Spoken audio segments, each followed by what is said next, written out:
رسوله بالهدى ودين الحق ليظهره على الدين كله ولو كره الكافرون أشهد أن لا إله إلا الله وحده لا شريك له وأشهد أن محمدا عبده ورسوله اللهم صل وسلم وبارك على سيد المرسلين وعلى آله وصحبه أجمعين سبحانك لا علم لنا إلا ما علمتنا إنك أنت العليم الحكيم ولا حول ولا قوة إلا بالله العلي العظيم رب اشرح لي صدري ويسر لي أمري واحلل عقدة من لساني يفقه قولي أما بعد فيا عباد الله اتقوا الله أوصيكم ونفسي بتقوى الله فقد فاز المتقون قال الله تعالى في كتابه الكريم أعوذ بالله من الشيطان الرجيم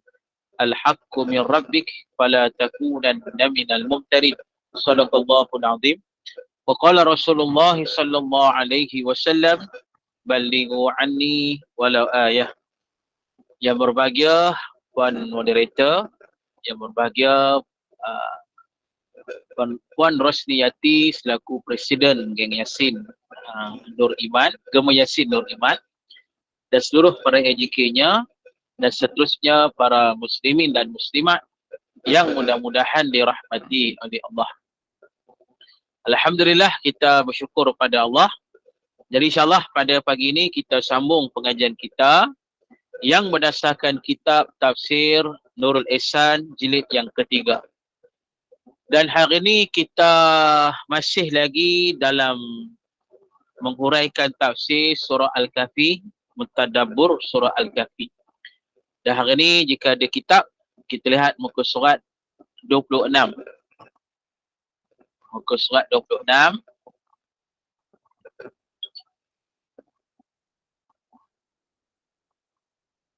Baris yang ke-14 daripada atas.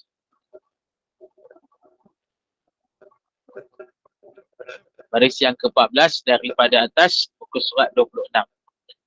Baik, firman Allah Ta'ala, A'udzu billahi minasyaitonir rajim. Fa'atba'a sababa hatta idza balagha maghribasy syamsi wajadaha taghrubu fi 'ainin hami'atin wa wajada 'indaha qauma.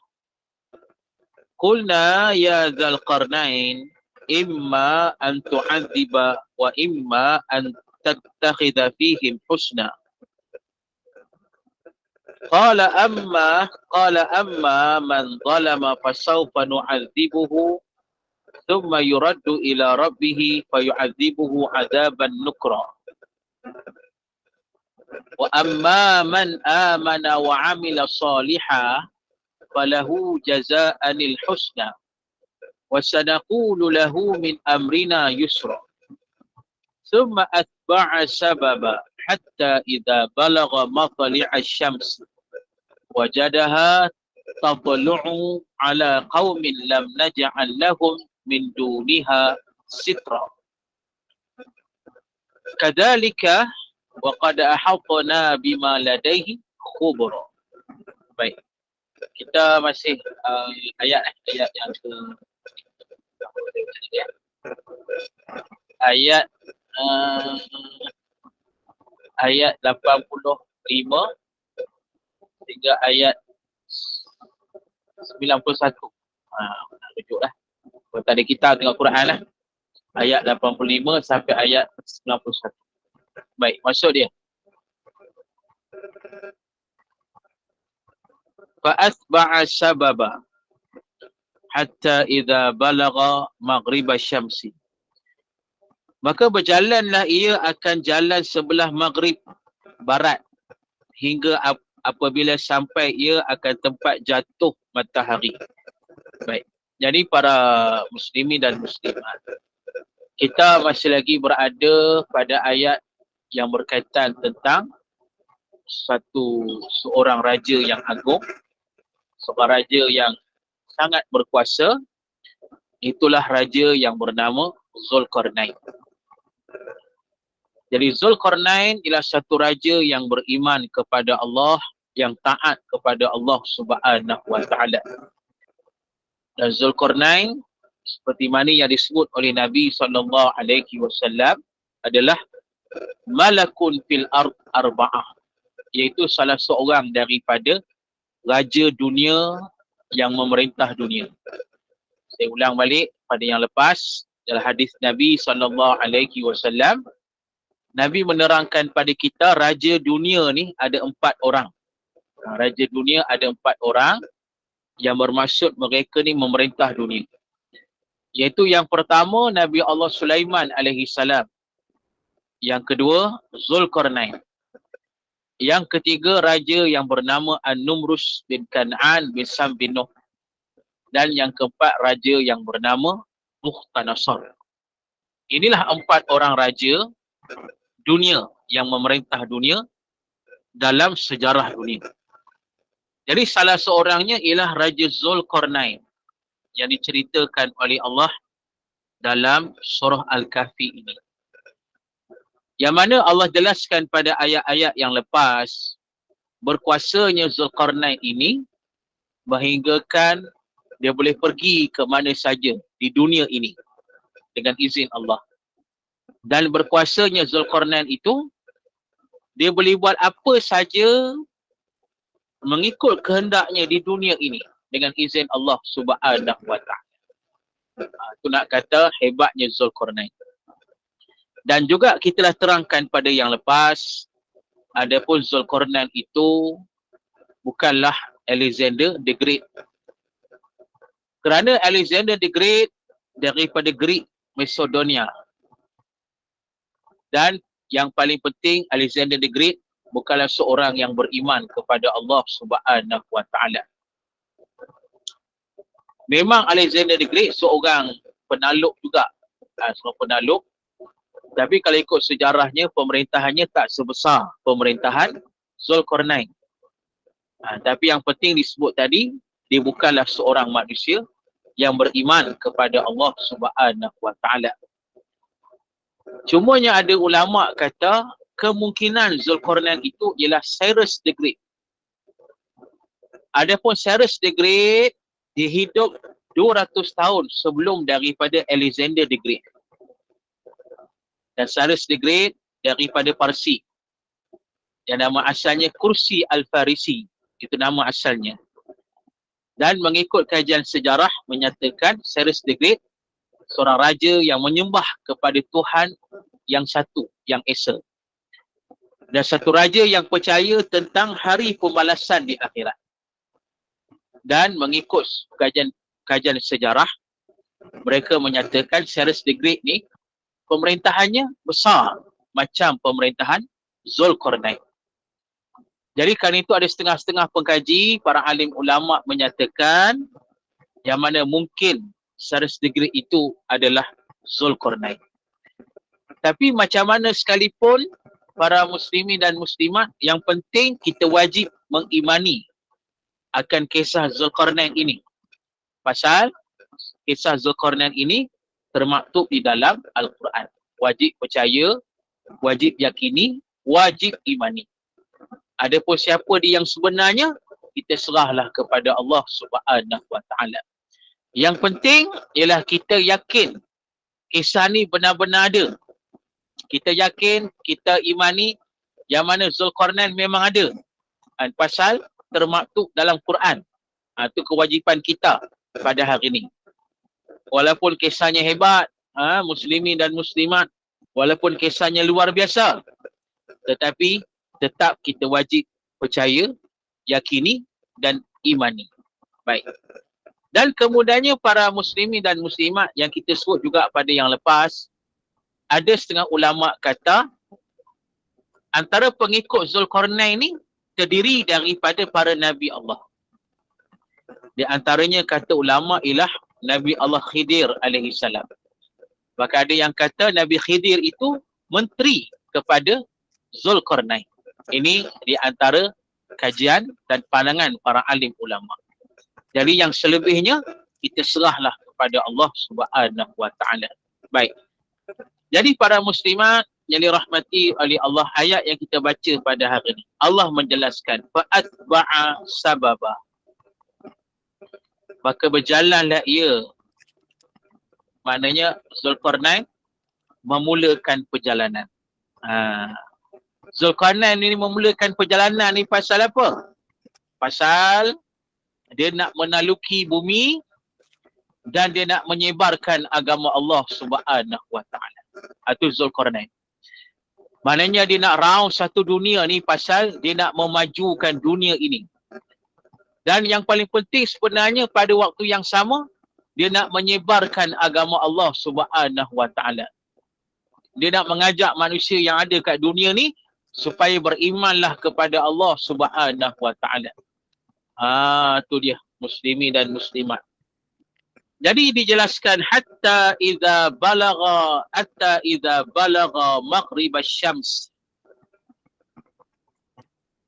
Disebut tadi yang mana Zulkarnain berjalan hinggalah dia sampai ke tempat terbenam matahari di belah barat. Tu muslimin dan muslimat jadi rahmati oleh Allah. Yang mana muslimin dan muslimat dia berjalan sehinggalah sampai kepada satu tempat terbenam matahari.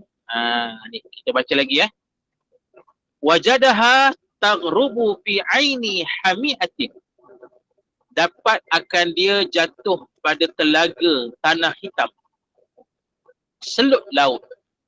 Yang ini sampai pada tepi laut hujung Rumian negeri Maghrib. Tiada suatu lindung matahari telaga dilihat air laut yang di hujung pantai Seluk Laut Hitam. Itu seperti telaga disangka pantai itu sekeliling.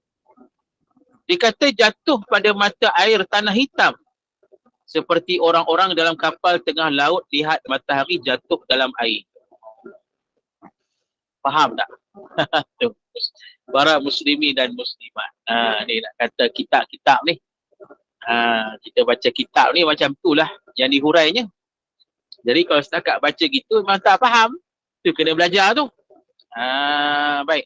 Jadi muslimin dan muslimat, apa maksudnya Allah jelaskan wajadaha taghrubu fi aini hamiatin.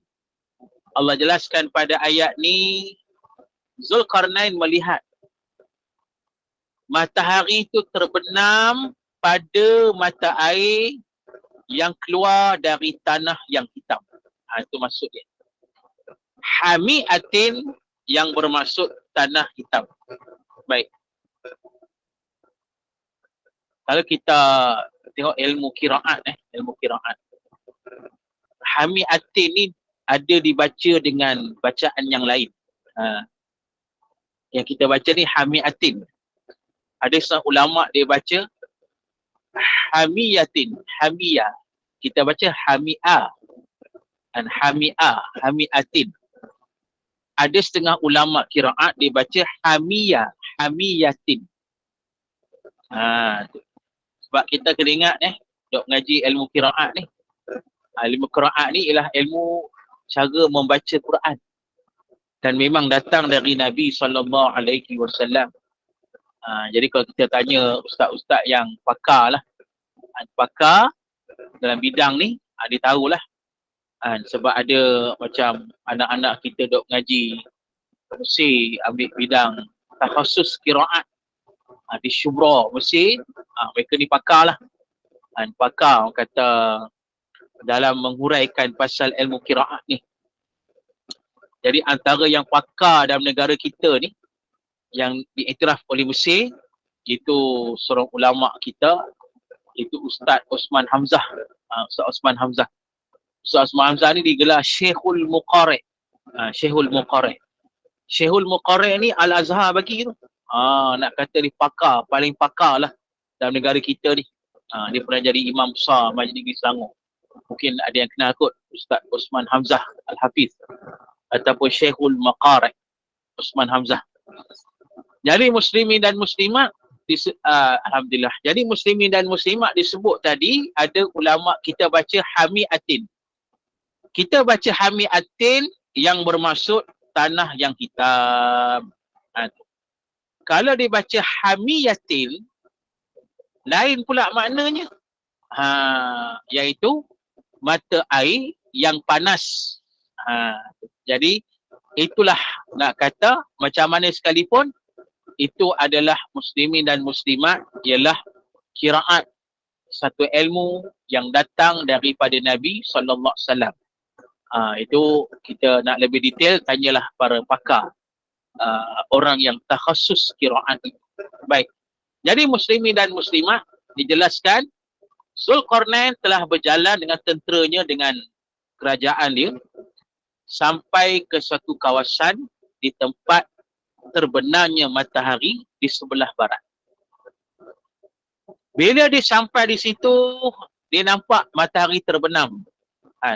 Matahari terbenam ni dalam online ni payah nak tunjuk lah, saya tunjuk angkat tangan ni kan. Baik, dia nampak matahari terbenam, yang mana terbenam pada mata air yang keluar dari tanah yang hitam. Kalau kata ulama kitab yang saya baca ni, kitab kita Nurul Ihsan ni, dia kata seperti orang-orang dalam kapal tengah laut lihat matahari jatuh dalam air. Tu dia. Yalah, kalau kita pergi tengah laut, nampak bila matahari terbenam tu, nampak kan? Macam seolah-olah matahari tu tenggelam masuk laut. Betul? Faham tak ni yang saya dah sebut ni? Faham tak? Faham, Ustaz. Faham, Ustaz. Jadi para muslimat, mana macam itulah. Jadi maknanya Zulkarnain ni sampai dekat tempat tu laut. Disebut dalam kitab ni pantai. Disebut dalam kitab ni pantai, dan kemudian dia nampak matahari tu terbenam, seolah-olah matahari tu masuk dalam tanah laut tu, tanah pantai tu. Tu.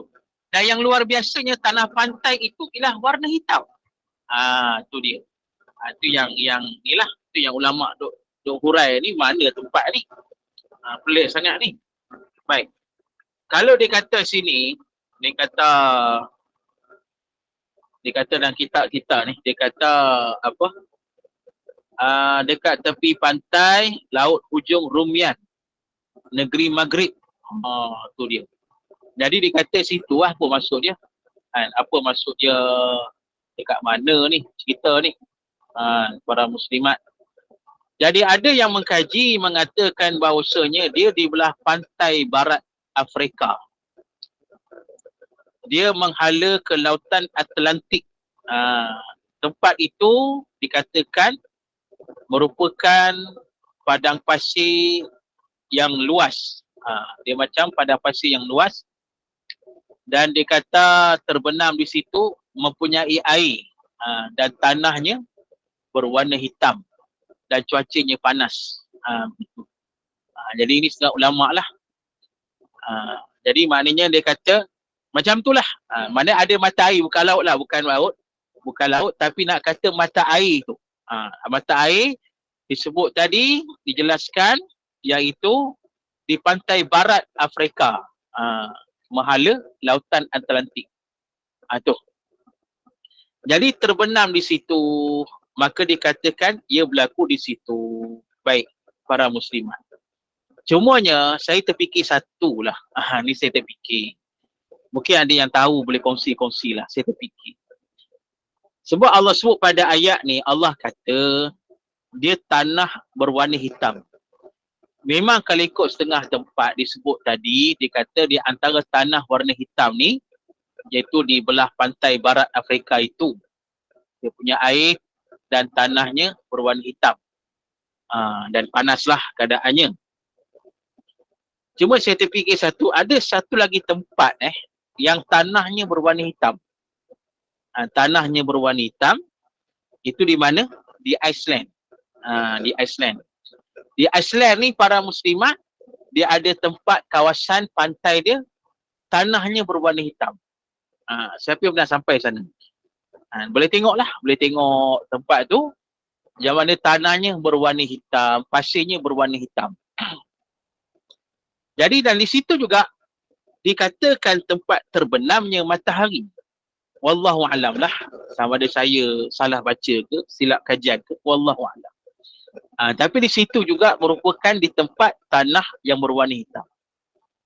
Mungkin sama ada di situ ataupun orang kata di pantai barat Afrika tadi. Wallahu a'lam. Jadi kalau ada yang lebih tahu boleh kongsilah. Tapi kat Malaysia wallahu alam lah, tak sampai lagi lah kot. Gitu. Pantai apa? Pantai Bar. Mungkin lah kot. Jadi saya tak pasti benda tu sebab saya tak sampai lagi di sana. Cuma ada baca. Ada baca dan ada sahabat saya yang pernah pergi sana, dikongsi benda tu. Cumanya yang saya tahu, pantai yang saya tahu di Iceland itu dia sejuk lah. Dia sejuk. Sebab kisah ni di tempat yang panas. Baik. Okey, seterusnya firman Allah, wa wajada indaha qauma. Dan dapat ia padanya satu kaum yang kafir. Sekalian di tepi laut pada satu negeri. Berkota ada baginya 12,000 pintu. Makanan mereka itu ikan laut, pakaian berlulang binatang hutan. Maka seru akan mereka itu oleh Zulkarnain kepada agama Nabi Ibrahim. Maka beriman setengah dan kufur setengah. Baik. Jadi para muslimin dan muslimat, macam kita sebut tadi, Zulkarnain dia round satu dunia, bukan sekadar nak menaluk dunia ni, nak memajukan dunia, tapi termasuk adalah untuk menyebarkan agama Allah Subhanahu wa ta'ala. Tu dia. Dekat Langkawi ada. Pantai yang berwarna hitam. Saya silap dekat Langkawi kot. Mana tahu kan? Manalah tahu.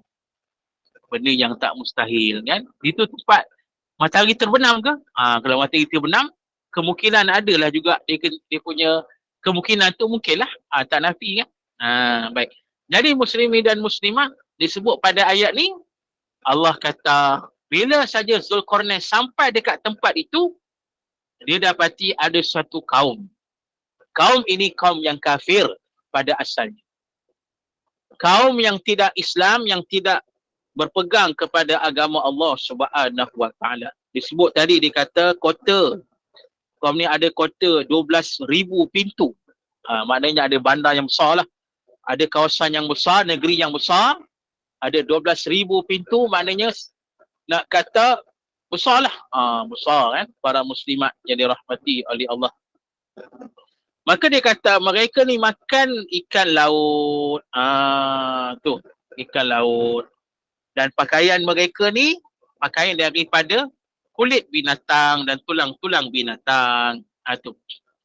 Bila saja Zulkarnain bertemu dengan mereka, maka Zulkarnain mengajak mereka beriman, menerima agama Allah, iaitu agama Nabi Allah Ibrahim alaihissalam. Kita sebut pada yang lepas, kalau ingat balik para muslimat, mengikut kitab kita ni, Zulkarnain Islam di bawah tangan Nabi Allah Ibrahim alaihissalam. Jadi kerana itulah Zulkarnain menyebarkan agama Nabi Allah Ibrahim, agama Islam lah. Maka dia sampai dekat situ, dia sebarkan agama Allah. Dia memang dia memajukan kawasan tersebut, dia menghidupkan kawasan tersebut, dan pada waktu yang sama, dia mengislamkan mereka, berdakwah pada mereka, mengajak mereka Islam dan beriman kepada Allah Ta'ala. Tu dia. Jadi para muslimin dan muslimat, bila dia ajak macam tu, dijelaskan pada kitab ini, ada setengah yang beriman, yang ikut seruan Nabi Allah Ibrahim. Dan ada setengah yang tak beriman, yang tetap nak pilih kekufuran. Itulah.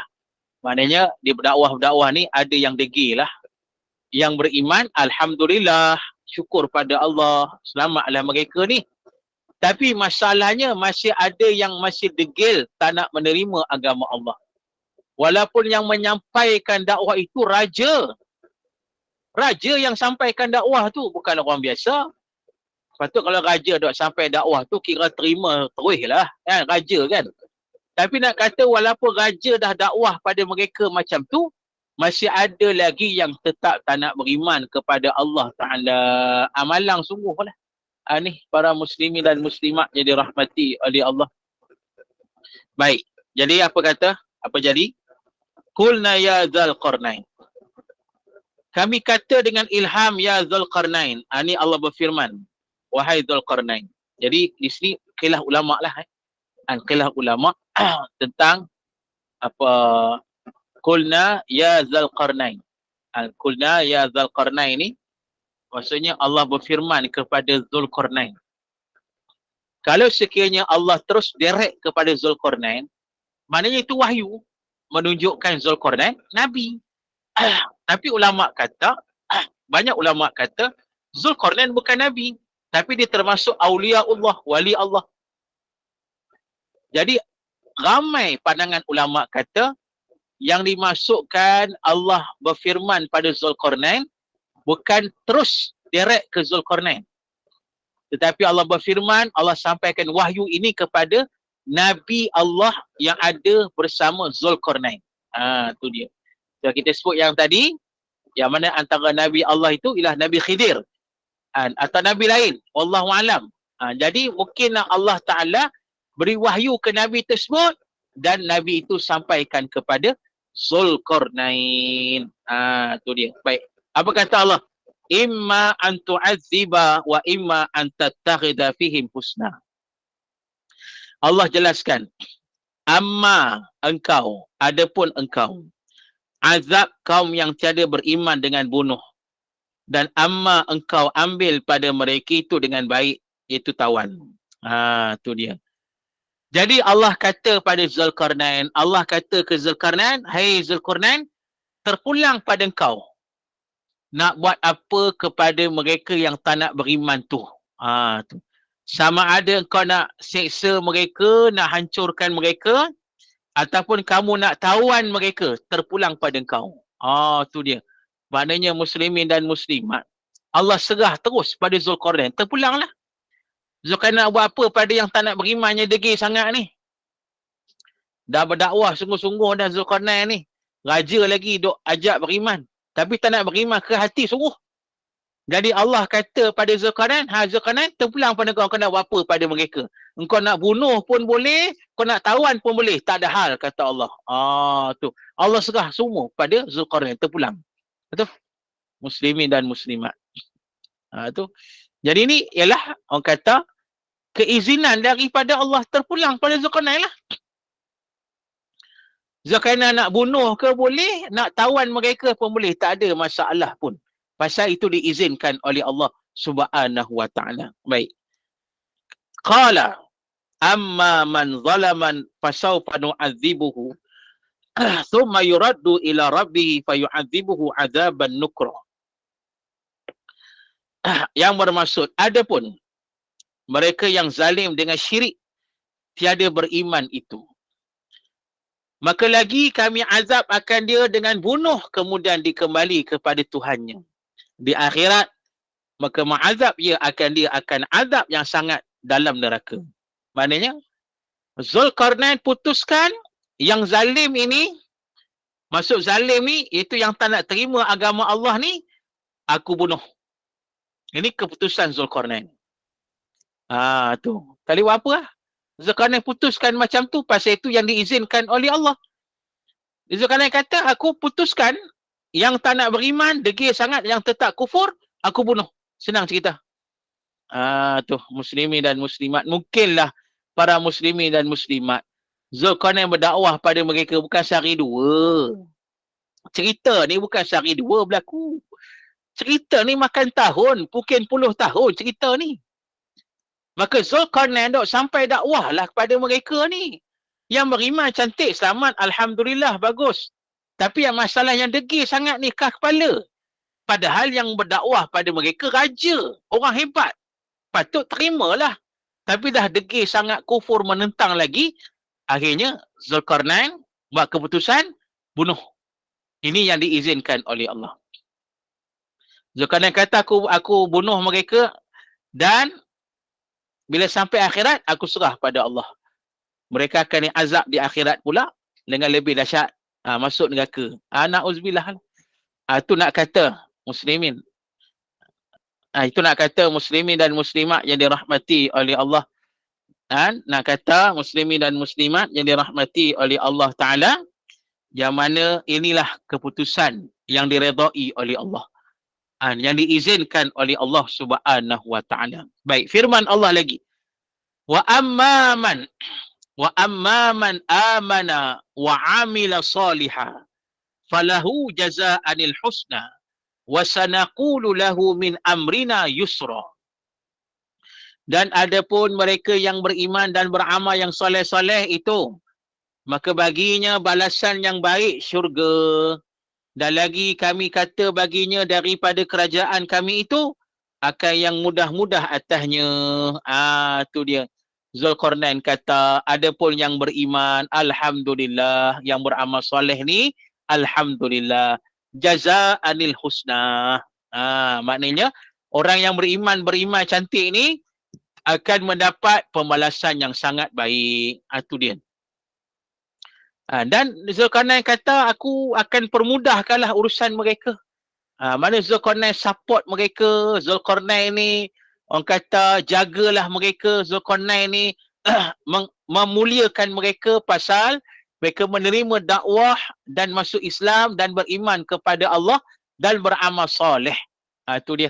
Muslimin dan muslimat jadi rahmati oleh Allah. Itu nak kata kelebihan manusia yang beriman dan beramal soleh, dia akan mendapat pembalasan yang baik, pahala yang besar. Itu dia. Bahkan dipermudahkan segala urusan mereka, insya-Allah. Jadi macam itulah kita ni. Maknanya cerita ni bukan tuju zaman Zulkarnain, tuju pada kita lah. Nak kata manusia yang beriman, itulah pembalasannya baik, pahala syurga. Bahkan dekat dunia ni, Allah permudahkan urusan mereka yang beriman, insya-Allah. Jadi ada pun yang kafir tadi tak nak beriman, kesudahannya diazab lah. Itulah balasannya di akhirat nanti. Muslimin dan muslimat, itulah kesudahan mereka bila tak beriman. Itu ceritanya. Baik, seterusnya. Summa atba'a sababa hatta idza balagha matli'asy syams. Kemudian berjalan ia akan jalan sebelah matahari naik pula. Tu dia. Hingga apabila sampai ia akan tempat naik matahari pada 12 tahun atau kurang. Baik, jadi para muslimin dan muslimat yang dirahmati oleh Allah. Zulkarnain diteruskan perjalanan. Dah selesai di tempat terbenam matahari lah selesai. Okey, settle. Dah Islam dah, dia Islam pun ramai, yang kafir lah dah hancur. Jadi muslimin dan muslimat, Zulkarnain teruskan misi. Misi perjalanan menaluki dunia, memajukan dunia dan menyebarkan agama Allah. Dan kali ini Zulkarnain pergi ke mana? Matli'asy syams. Di tempat terbitnya matahari pula. Di belah timur lah. Di belah timur. Baik. Maknanya bayangkan perjalanan Zulkarnain tu daripada barat ke timur tu. Bukannya perjalanannya dia yang dekat. Dia disebut tadi dia raja dunia tu. Boleh berjalan tu. Dia naik kenderaan apa? Wallahu alam lah. Tapi dengan tenteranya, dengan kerajaannya, dia pergi ke belah timur pula. Tempat terbitnya matahari pula. Itu dia. Muslimin dan muslimat jadi rahmati oleh Allah. Jadi ulama kitab kita ni, perjalanan tu, dia kata, apa dia kata? Perjalanan tu kira, orang kata, makan masa lah. Maknanya daripada barat tu, dia duduk berdakwah semua ni.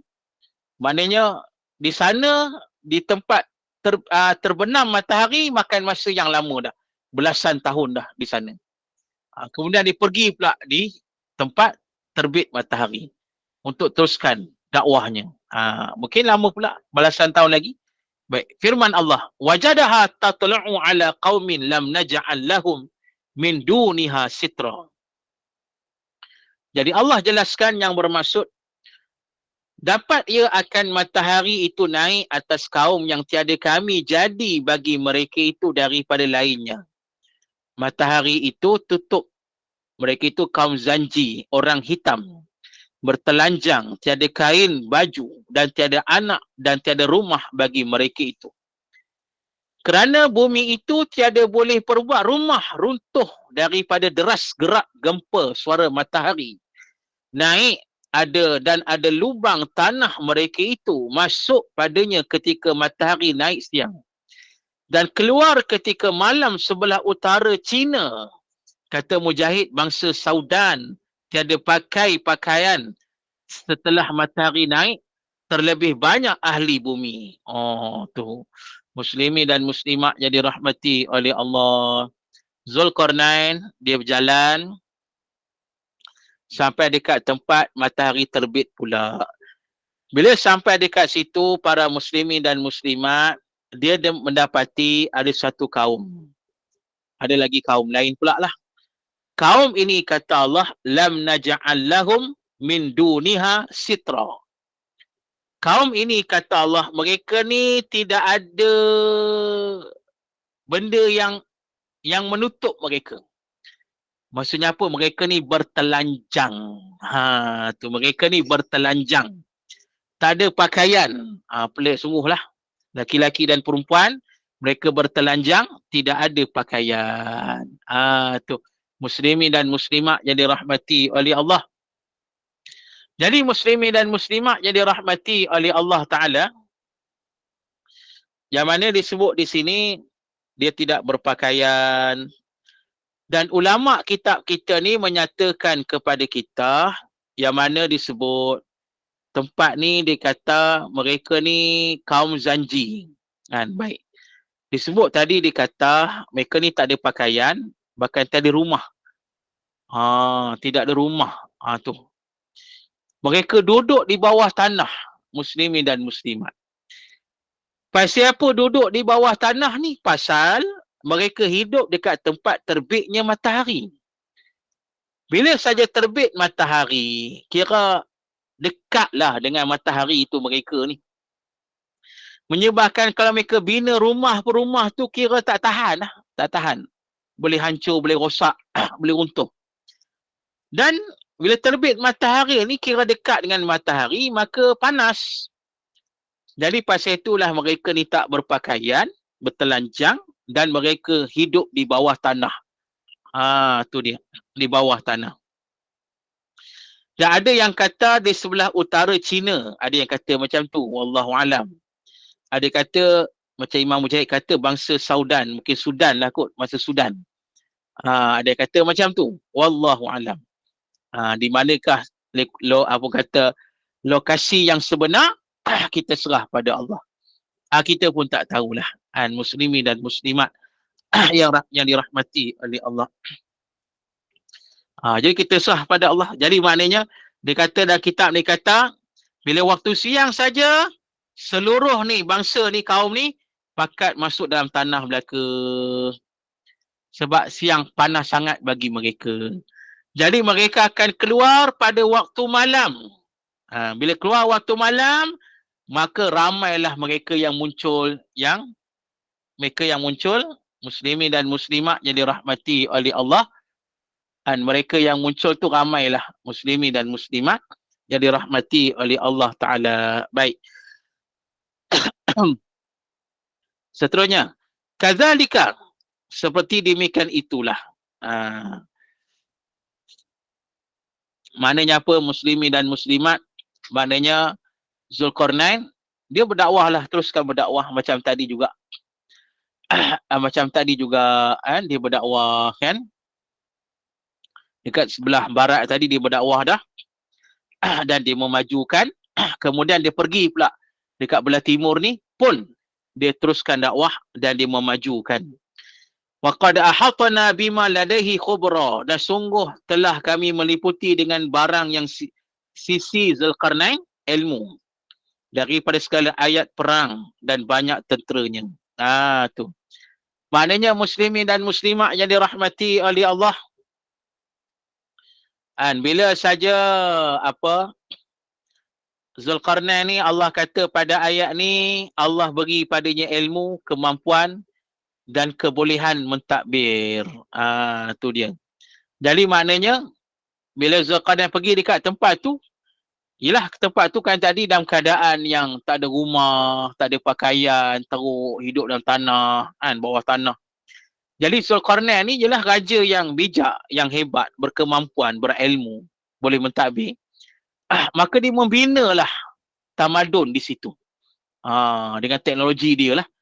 Dia membina tamadun. Maknanya dia membina satu tamadun yang boleh menahan kepanasan matahari tersebut. Maka menyebabkan mereka yang asal situ boleh hidup dengan lebih baik lah. Lebih baik dari sebelum itu. Dan yang paling penting juga, Zulkarnain tetap berdakwah. Menyebarkan agama Allah Subhanahu Wa Taala. Itu. Jadi nak kata antara yang kita boleh nampak cerita ni, muslimin dan muslimat, iaitu Zulkarnain ni, dia bersungguh menyebarkan dakwah. Dia berjalan tu, disebarkan dakwah. Bukan berjalan melancong, duk jalan-jalan bersia-sia. Bukan. Tapi dia berjalan kat dunia tu untuk sebarkan dakwah agama Allah Subhanahu Wa Taala. Tu. Kalau kita baca sejarah, ni saya teringat satu kisah. Salah seorang daripada sahabat Nabi, muslimin dan muslimat. Salah seorang daripada sahabat Nabi sallallahu alaihi wasallam. Jadi sahabat Nabi ni namanya Utbah bin Nafi'. Sayyidina Utbah bin Nafi' radhiyallahu anhu. Cuma Utbah bin Nafi' ni, para muslimin dan muslimat, dia merupakan apa? Dia merupakan sahabat Nabi yang akhir-akhir lah. Akhir-akhir lah. Utbah bin Nafi' ni sahabat Nabi yang akhir-akhir lah. Ada yang kata dia tabi'in. Wallahualam lah. Tapi banyak ulama kata dia sahabat Nabi.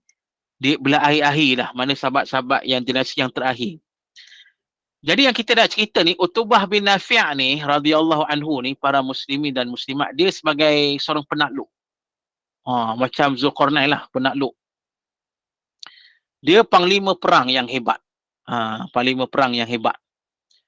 Jadi pada zaman tu, selepas zaman Sayyidina Ali kot. Silap saya lah, lepas zaman Sayyidina Ali. Zaman Muawiyah begitulah. Maka dijelaskan yang mana Utbah bin Nafi' ni, para muslimin dan muslimat, dia telah dilantik jadi panglima perang untuk menguasai di belah Afrika. Tu. Dia pergi sana disebarkan agama Allah. Dia berjaya mengislamkan Afrika lah, Tunisia, Maroko, mana lagi negara Afrika yang diislamkan? Tunisia, Maroko, mana lagi dah? Beberapa negara yang di bawah Afrika ni diislamkan oleh Utbah bin Nafi'. Dia terus sebarkan agama Allah. Dia berjaya lah. Dia sebarkan agama Allah. Dia sebar sampai benua Afrika di Islam di bawah tangan dia. Tu. Hebat. Cerita ni hebat ni, Utbah bin Nafi' ni. Bayangkan, boleh mengislamkan, orang kata benua Afrika tu. Dahlah jauh daripada Madinah. Dia boleh sampai dekat benua Afrika, dia boleh islamkan benua Afrika tu. Mana Tunisia hari ni Islam, pasal apa? Pasal dia lah dengan izin Allah. Maroko Islam, pasal apa? Pasal dia lah dengan izin Allah. Ni Utbah bin Nafi' ni. Hebat ni. Sampai dia duk sebar ni sampai dekat laut. Laut besar. Lautan apa saya tak ingat nama laut tu. Tapi nak kata bila sampai dekat laut tu, dia tak tahu dekat balik itu ada lagi benua lain. Tu dia tak tahu. Dia kata, ya Allah, sekiranya aku tahu jika ada lagi benua di sana, pasti aku akan sebarkan Islam sampai di sana. Tu dia. Dia kata begitu. Dia kata, ya Allah, dia ingat dah habis setakat tu je. Dia kata, kalau ada lagi kawasan lain di belah laut ni, di belakang sana, ada benua lain, jadi pasti aku akan pergi sana dan menyebarkan agama Allah. Tapi dia tak sampailah sebab dia tak tahu. Benua itu ialah di mana? Di Amerika Syarikat. Tu benua satu lagi tu. Kalau dia tempuh lautan itu, dia akan sampai Amerika. Dan dia akan sampai Islam di sana. Tu. Ni kata Utbah bin Nafi' radhiyallahu anhu, sahabat Nabi yang hebat. Orang kata penakluk. Disebut the conqueror kan. The penakluk yang hebat. Utbah bin Nafi' ni. Dia sebarkan agama Allah. Dialah yang mengislamkan benua Afrika tersebut. Tu muslimin dan muslimat. Ini contoh nak kata muslimin dan muslimat, contoh mereka dulu duk jalan atas dunia ni untuk sebarkan agama Allah. Sama macam Sa'ad bin Abi Waqqas sampai ke China berjalan sebarkan agama Allah. Tu. Jadi pasal itu kita ni pun macam itulah. Kita ni berjalan, tak ada masalah, berjalan pergi mana-mana, berjalanlah. Tapi waktu yang sama kita menunjukkan keindahan Islam itu. Kita nak berdakwah macam mereka mungkin kita tak reti, susah, tak ada kemampuan. Yang boleh kita buat apa dia? Tunjukkan keindahan Islam.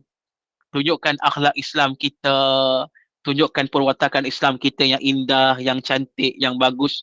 Ini pun salah satu bentuk dakwah kita kepada masyarakat dunia yang lain. Boleh buat muslimin dan muslimat. Pergilah nanti, pergi mana-mana negara kan. Yang penting bila pergi dekat mana-mana negara, jangan lupa sponsor saya sekali, pergi sekali.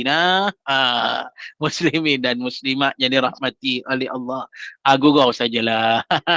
Jadi itulah.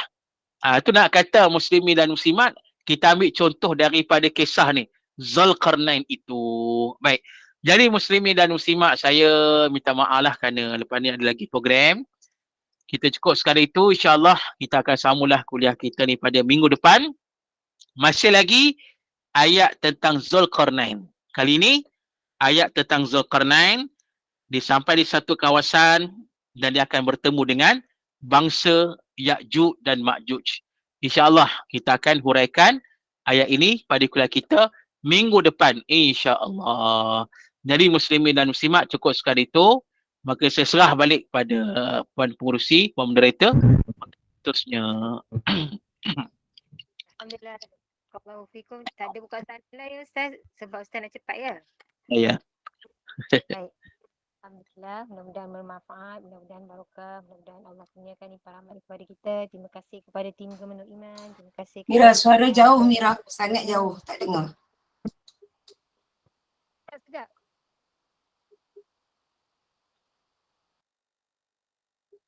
Ada masalah lain kot.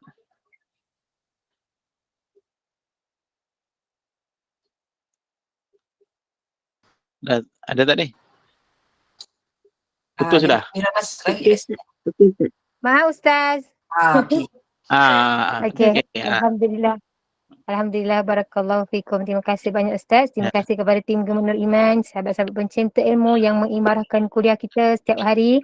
Sebelum menutup majlis, jika saya buat sedikit ibahan, pada pukul 2 petang ada tahsin Al-Quran bersama Al-Fadilah Ustaz Zahilan Sukma Indah.